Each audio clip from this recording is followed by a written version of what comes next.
3 months to get my motorcycle license, or I'm filing copy from a cubicle for the rest of my life. That's what the editor said. No field work, no street shoots, just a desk. Aaron had an answer before I finished explaining. My old roommate Clyde runs a bike club. He'll teach you free. Bro-hoed. Just dress sharp. He picked the outfit himself. Tight riding pants, cropped leather jacket zipped low. I tugged at the hem in the mirror. It felt like auditioning for something I hadn't agreed to. Clyde's gonna think I married up. He said it smiling at his phone, not at me. The club was a gravel lot on the edge of town. Clyde was wiping down a black Harley when I stepped out of the car. Tall, broad. That easy grin. Hop on. Arms around my waist, body close, keeps you stable. I climbed on and wrapped my arms around him. His shirt smelled like oil and leather. The engine roared. We peeled out. The acceleration hit hard and I leaped forward, my chest pressing flush against his back. My nipples hardened instantly against the leather. Heat rushed to my face. I shifted, trying to ease it.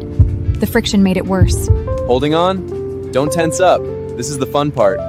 Fun, sure. We looped back after 10 minutes.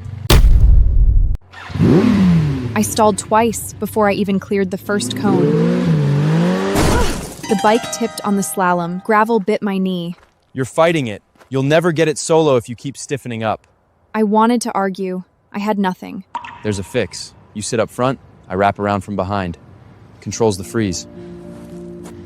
Is that standard? For newbies who lock up? Yeah. But I'll check with Aaron first. He dialed before I could say anything. Put it on speaker. Cool? Hell yeah. Whatever works. Just get her riding. No dead weight. Click. Done. My last excuse evaporated on that call. See? Green light. Hop on. I climbed onto the front seat. The tank was narrow. It forced me forward. Clyde swung on behind. His chest molded to my back. His thighs bracketed mine. One arm reached around for the clutch. The other locked over my hand on the throttle, fingers interlocking like he owned them. Then the engine started. The vibration hummed straight through the saddle, into me, and I felt him against my lower back. Hard, hot, bigger than I expected. Relax. Feel the rhythm. I bit down on my lips so hard I tasted copper. But my hips rocked back once, just once, into him. He felt it. I know he felt it. And he didn't say a word. His fingers tightened on mine over the throttle, and his free arm locked around my waist. Twist it steady. Don't fight the pull. Let it build. We wove through the cones. His hips ground into me with every turn. Heat pooled low. I gripped the bars tighter. Then his hand slid lower, palm flat on my stomach, fingers dipping under the jacket's hem. Good girl. Keep it steady. Climbed. Your hand. What about it? Helping you balance? Aaron said whatever works. His fingers traced my hip bone, then popped the button on my pants. Stop touching me. I didn't pull away. The zipper rasped down. His middle finger stroked my slit through the fabric. Slow, deliberate. You're smoked, Kylie. This what Aaron can't give you? I should have braked. Instead, I twisted the throttle harder. The engine roared loud enough to drown everything, including the sound climbing my throat. His fingers pushed deeper under the waistband. I gripped the handlebars white-knucked and let the speed cover me. I shattered. The bike swerved, but he held it straight, riding out every spasm with slow pumps until I had nothing left. We coasted to the lot's edge and stopped. He turned me around on the seat so I was facing him, legs straddling the tank. His eyes were dark, hungry, waiting. We can't do this. Aaron! Fuck Aaron. His lips crashed into mine, rough, demanding. I froze for exactly 1 second. Then I kissed him back, hard. My nails dug into his shoulders, tongues tangled. I tasted coffee and something I had no name for. I broke free, gasping.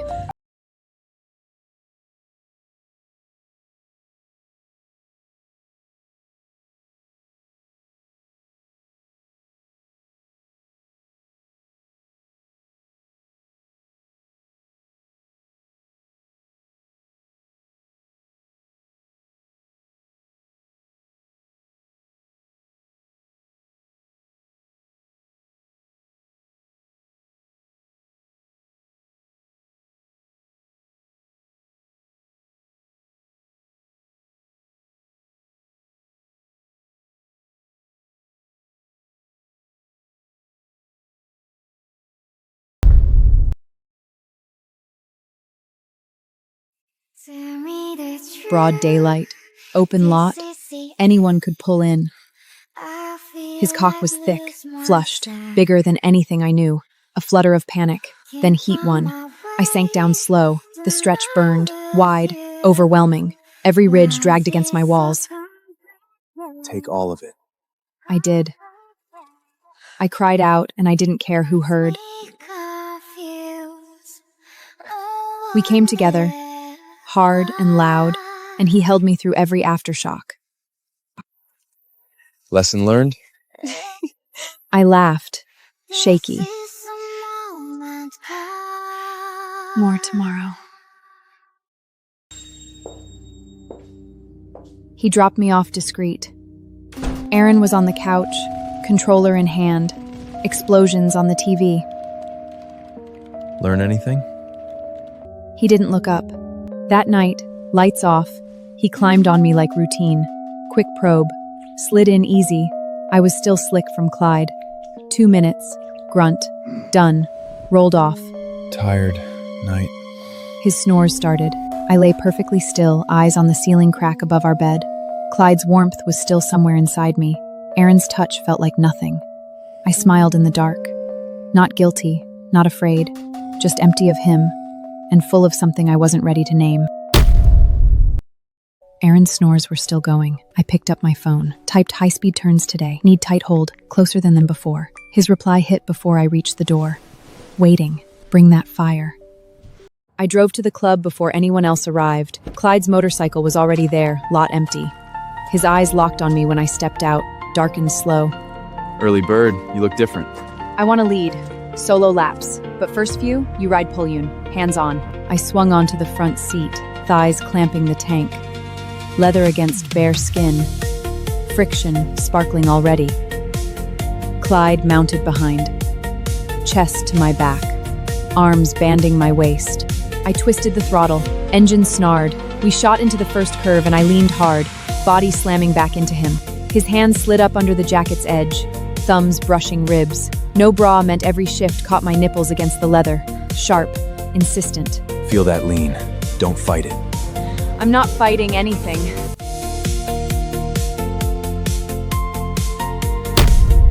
She jogged over while we were still idling, ponytail swinging. Badge said Mia. She ignored me completely. Clyde, the coach everyone's raving about, I'm signing up. Can I ride front like that? Bet I could handle your guidance. Her eyes slid to me like I was furniture. Something hot and possessive flared in my chest, like she'd touched something that was mine. Teaching's tailored, not one size, sorry. She's hogging you. I promise tighter grip, more fun. I revved the engine, loud, long, drowning her out completely. Session's ours, grab your own ride. She scoffed and stalked off. Clyde laughed against my neck. That jealousy? Hot as hell. Solo now. I'm riding. He dismounted. I went out alone. First lap shaky, overcorrected the bend, heart hammering. Loosen the grip! Elbows out! Second lap smoother. Third, better. By 5, I hit 60 on the straight, curves bending right, the engine's murm settling deep. Nailed it. Natural. I pulled up grinning. He handed me a water bottle. Our fingers touched around it, lingering. I looked at his jawline. Rough stubble. Thought of Aaron's shrugs, his half-acid nods. If I wasn't Aaron's wife, us, what then? He set the bottle down slow. Other riders moiled 20 feet behind us. He hadn't answered yet. He picked up the water bottle, set it on the fence post, stepped closer. Hypothetically, I'd chase you down, Kylie. No games. Make you mine for real. Chase. The word landed somewhere raw. Aaron never chased. He just waited, like I owed him. I brushed my lips against his jaw. Quiet, show me. Tight. Mine. I believed him. That was the thing that wrecked me. Not the water, not his hands. We dressed fast, slobby, back to the lot before questions. I walked out into the gravel and the noise and the other riders, and I knew exactly what I was. In love with my husband's best friend. Steam still curled from the cracked bathroom door behind me. My marriage wasn't neglected. It was already over. Tomorrow, I want to see. Drive over after work. Aaron said it without looking up from his phone. My secret suddenly had an audience. I texted Clyde before I slept. Be normal. His reply, got it. Club lot next morning. Aaron parked and climbed out in sunglasses, waving casual. Clyde nodded. Professional. I mounted solo. First lap clean. The bike dipped mid-curve.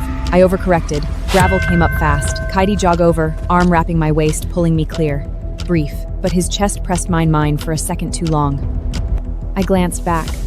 Aaron's face was plank, arms crossed. Diner after, booth in the corner. 3 of us crammed in. She's at what level? Solid. Mid-upper. She's dedicated. How do you handle the girls? Hands-on like today? Fork scraped my plate. Depends. Safety first. You suspecting something? Nah. Just care about her progress. He smiled, tight, eyes flat. That night, I lay awake replaying it. The smile, the questions. Aaron wasn't asking. He was confirming answers. His phone screen glowed in the dark beside me. A notification I couldn't read. Clyde's face when I walked in said everything before his mouth did. Aaron called last night. Said he might drop by more. That I'm too invested.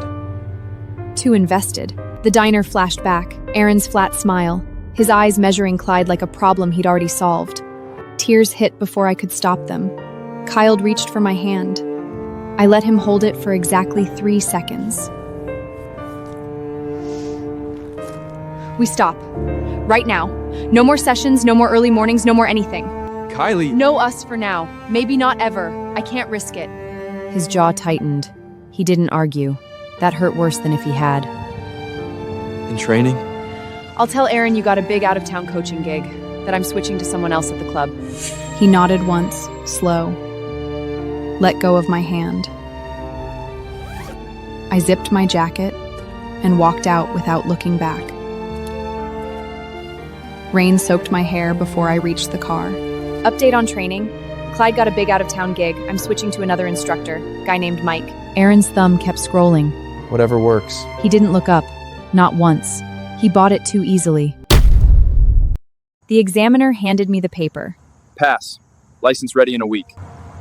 I ripped off my helmet and stood there grinning like an idiot. First person I texted was not my husband. Clyde was already outside the gate, leaning on the fence like he'd never left. I ran to him. He caught me, lifted me clean off the ground, spun once. I laughed into his shoulder, real laughter, the kind I hadn't heard from myself in months. We drove to a diner off the highway. Corner booth, burgers, 2 cold beers, foam spilling. His knee nudged mine under the table. Warm. Then he set his glass down and looked at me like the easy part was over. The license removes every excuse. Leave him, Kylie. Divorce Aaron. Be with me. For real. No more stolen moments. The beer turned sour in my mouth. I pulled my hand back slow. I need time. Take it. Just not forever. I drove home alone. My editor was stone-faced, folded open. An HR woman I'd never seen holding a clipboard. Sit. She turned her laptop towards me and pressed play. The club lot. My bike. Clyde's arm around my waist after the crash, but the angle was wrong. Too high, too close. I'd never noticed a camera there. Then the clubhouse door. Us slipping inside. The angle caught everything. My face burned. Anonymous tip. Company policy. No tolerance for misconduct. Sign here, or we discuss severance. I signed. The hallway blurred as I walked out. My phone buzzed. Clyde's text. Club shut down. License revoked. Teaching violations. Meet now. Clyde stood outside, jaw tight, pacing. Cops came this morning. Same footage. Same anonymous source. Same source. Both of us. Same day. My job, his livelihood. Gone in hours. From angles neither of us ever noticed. I stared at the tape fluttering across the locked entrance. My hand stopped shaking and went very still. Who sent it?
Why? My voice cracked. The word barely made it out. He slammed his coffee cup down. Brown liquid splashed across the table like something bleeding out. You still have the nerve to ask me why? 5 years, Aaron. I loved you. The doctor said it was psychological. We could have fixed it. He stood, chair scraped, face going red under the kitchen light. I married you to prove I could handle it. But you looked at me like I was broken. Every single night. That's not true. I gave Clyde the camera, knowing it would come to this. The room went silent. I wanted to see if you'd betray me. Set up the lessons, approved the position, said whatever works every time you called to check. My legs hit the wall. I slid down it, knees giving out. We could have gone to a therapist. Aaron, we could have. He stepped closer. His finger jabbed my shoulder, hard. Therapist, too late. The door exploded open, Clade. Hair wild, eyes bloodshot, like he'd driven here without stopping. Aaron spun and he was smiling, like he'd been waiting for exactly this. You never loved her. You just owned her. I gave her everything. A home, a life. She didn't lift a finger. That's not love. That's a cage. Aaron lunged. Clyde dodged, countered. They hit the couch. It flipped. I grabbed Aaron's arm. He wheeled on me. Thumbs pressing. Air gone. The room narrowing to a point. Spots. Then dark. Then Clyde's fist. Aaron crumbled. I hit the wall, gasping. Clyde stepped in front of me, arms out. Sirens outside. Neighbors. Uniforms came through the door. Cuffs clicked.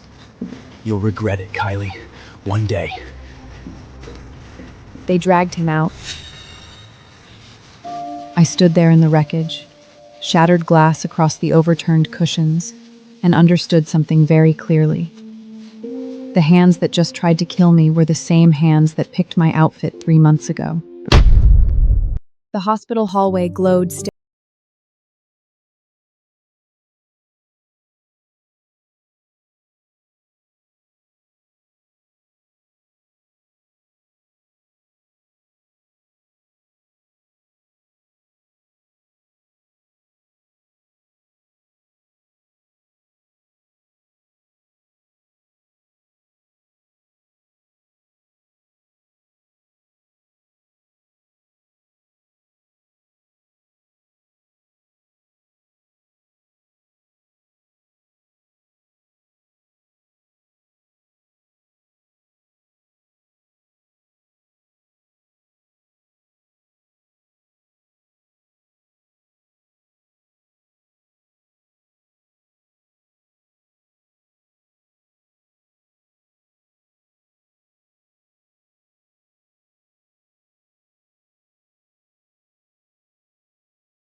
Next. I just had no idea yet what that looked like. 6 months later, city streets buzzing with horns, my motorcycle's roar drowning all of it. Nobody told me to ride today. That was the whole point. My camera bag was strapped to the rear seat. I'd shot a street market at dawn, a protest at noon, a portrait session by the waterfront in the afternoon light. My assignments, my schedule, my name on the invoice. I pulled over on a side street to change lenses, and my phone vibrated. Clyde, free today? Want to see you. I stared at it, typed, maybe we should keep some distance, deleted it, stared at the blank field. 6 months ago, I had nothing but bandages and a hospital bench. Now I had a portfolio, rent I paid myself, and a bike I chose. I was not the woman who needed rescuing. I was not the woman who needed permission. Hit send before I could talk myself out of it. I kicked the engine alive and pulled into traffic. I was riding toward him, but this time, I was the one doing the choosing. The old spot comes into view. I can see him standing there, just waiting, the way he said he would. I grip the throttle for real, wherever it leads.